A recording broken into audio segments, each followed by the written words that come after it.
94A Harish Mukherjee road. কেমন আছো কলকাতা? নমস্কার সকলকে, আমি সুরজিৎ আর আপনারা শুনছেন 94A হরিশ মুখার্জি রোড। আজ আপনারা শুনতে চলেছেন আমাদের প্রথম সিরিজের শিমুলি সিরিজের এন্ড অফ এপিসোড, শেষ এপিসোডটি। এবং শেষ এপিসোড বেশি ভয়ানক হয়, কারণ এটা আপনারা জানেন, কারণ প্রতিটা ঘটনার শেষ দিকটা একটু ইন্টারেস্টিং এবং একটি ভয়ানক উপলব্ধি আমাদেরকে দেয়। আমি আপনার সঙ্গে আর আপনারা আমার সঙ্গে শুনতে থাকুন শিমুলি সিরিজের এন্ড অফ এপিসোড। শুরু হচ্ছে ঘটনা।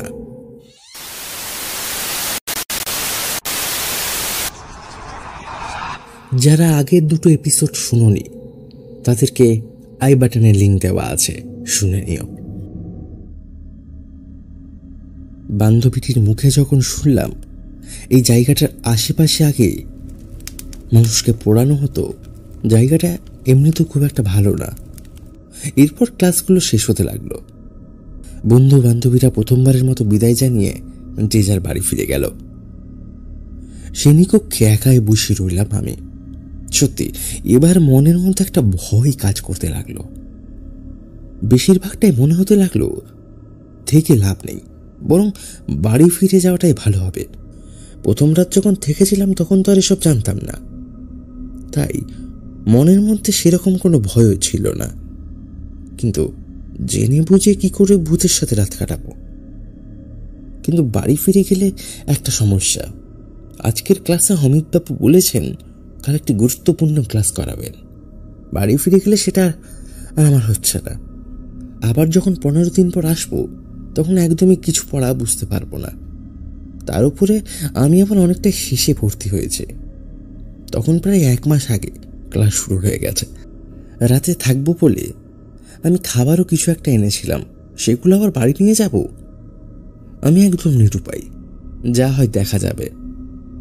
রঘুদাকে দেখতে পেয়ে জানিয়ে দিলাম, রঘুদা আজকে রাতেও থাকছি বুঝলে। শুনে রঘুদা বলল, আজ রাতে কি খাবে, রুটি না ভাত? আমি বললাম, আজকে বাড়ি থেকে সঙ্গে খাবার এনেছি গো, শরীরটা খুব একটা ভালো নয় বুঝলে, তাই না রাতটা খেয়ে দিয়ে তাড়াতাড়ি শুয়ে পড়ছি। হ্যাঁ ঠিক আছে বলে রঘুদা উত্তর দিল।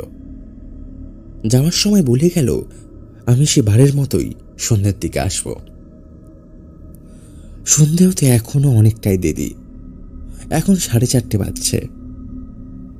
আমার ব্যাগ ও বইপত্র গেস্ট রুমে রেখে এসে জামা চেঞ্জ করে মাঠের ধারে বসে রইলাম। আজ মাঠে স্থানীয় পাড়ার কিছু ছেলে ছোকরা স্কুল ছুটি হওয়ার পর ফুটবল খেলতে এসেছে। তাদের খেলা দেখতে লাগলাম আমি। আমাকে বসে থাকতে দেখে একজন জিজ্ঞাসা করলো, ও দাদা খেলবে আমাদের দলে? আমি বললাম, তোমরা খেলো, আমি খেলা দেখছি। ছেলেরা বুঝলো আমি এখানে নতুন, তাই আবার জিজ্ঞাসা করলো, তোমার বাড়ি কোথায়? তোমাকে তো আগে এখানে দেখিনি। উত্তরে বললাম, আমার বাড়ি আরামবাগে, আজ রাতে এখানেই থাকবো। শুনে ছেলেটি বলল, ঠিক আছে দাদা, সাবধানে থেকো, আমরা খেলাধুলা করে সন্ধ্যের আগেই বাড়ি ফিরব। কেন যে ছেলেটি সাবধানে থাকার জন্য বলছিল, ব্যাপারটা যেহেতু আগেই জেনে গেছি, তাই আর বেশি কথা বাড়ালাম না। ছেলেরা খেলা শুরু করলো। ধুমধাম করে ফুটবলের শব্দ হতে লাগলো। অবশেষে খেলা ছেড়ে তারা যখন বাড়ি ফিরে গেল তখন সন্ধে নেমে এসেছে। স্কুলের গ্রাউন্ডে এখন প্রায় একা আমি। মাঝে মধ্যেই 2-1 প্যাঁচা মাঠের উপর দিয়ে উড়ে চলছে। তাদের মধ্যেই একটা প্যাঁচা গোলপোস্টের ওপর এসে বসল।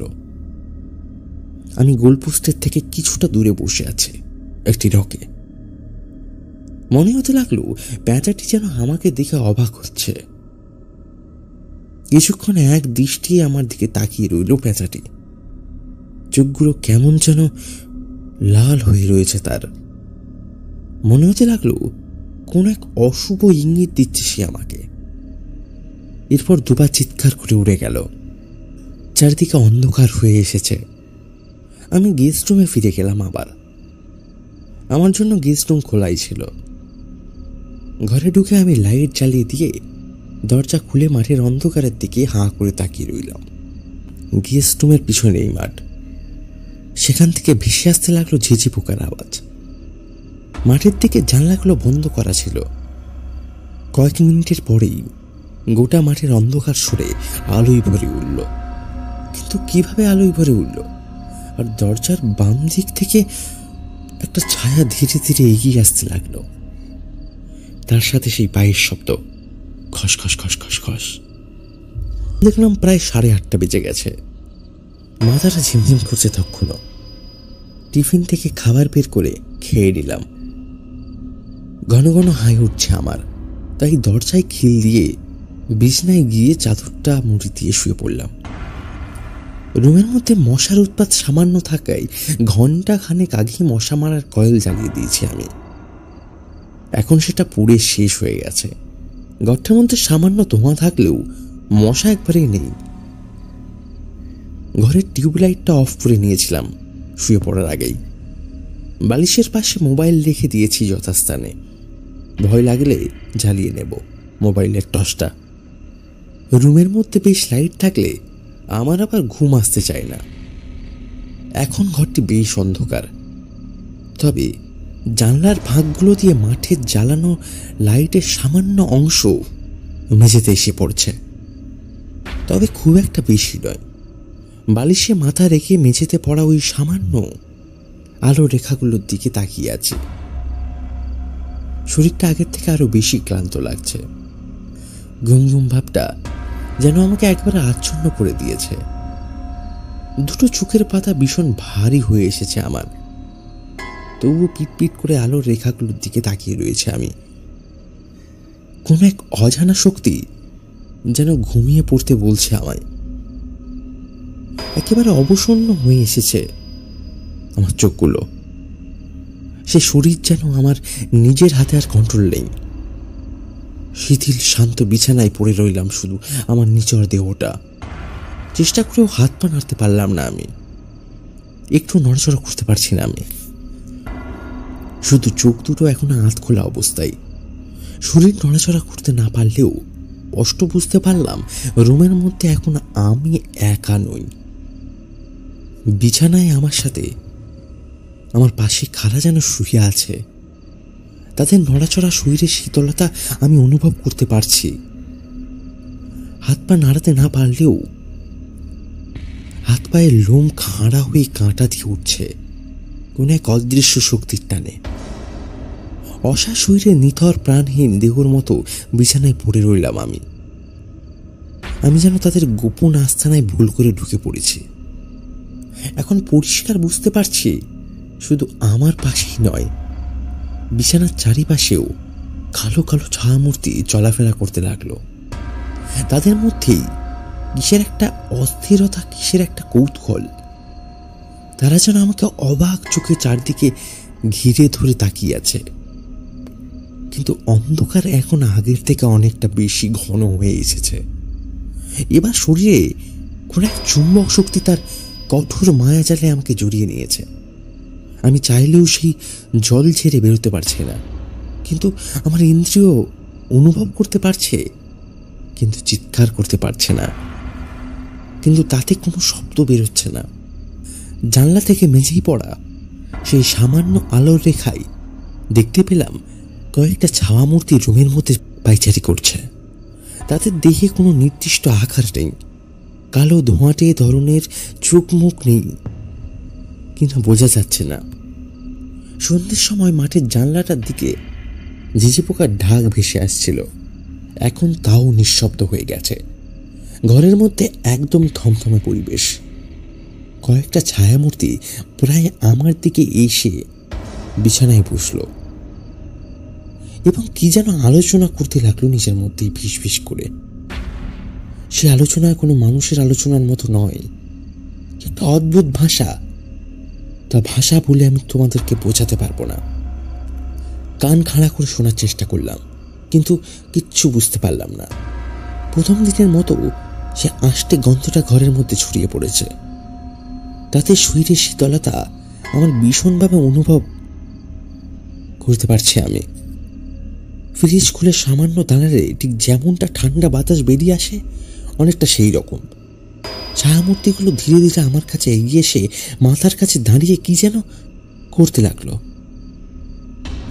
মাথায় তীব্র যন্ত্রণা অনুভব করতে লাগলাম। ছায়ামূর্তিগুলো হাসতে লাগলো। মনে মনে ভাবলাম, আমি তাদের গোপন আস্তানায় সন্ধান জেনে গেছি, তাই তারা আমাকে খতম করে দেবে। কিন্তু আমাকে তো বাঁচতেই হবে। শেষে কিনা ভূতের হাতে মারা যাব। শরীরের অবশিষ্ট সকল শক্তি প্রয়োগ করতে লাগলাম সে অদৃশ্য বন্ধন থেকে মুক্তি হতে। আমার কপালে বিন্দু বিন্দু ঘাম গড়িয়ে পড়ছে বিছানায়। মাথার চুল এবং পিঠে সম্পূর্ণ ঘামে ভিজে গেছে। স্পন্দনটা আগের থেকে অনেক অনেক গুণে বেড়েছে। হঠাৎ ঠক ঠক করে আওয়াজ হলো দরজায়, আর তার সাথেই সেই বন্ধন আটকানো শীতলটা সঙ্গে সঙ্গে ছেড়ে গেল।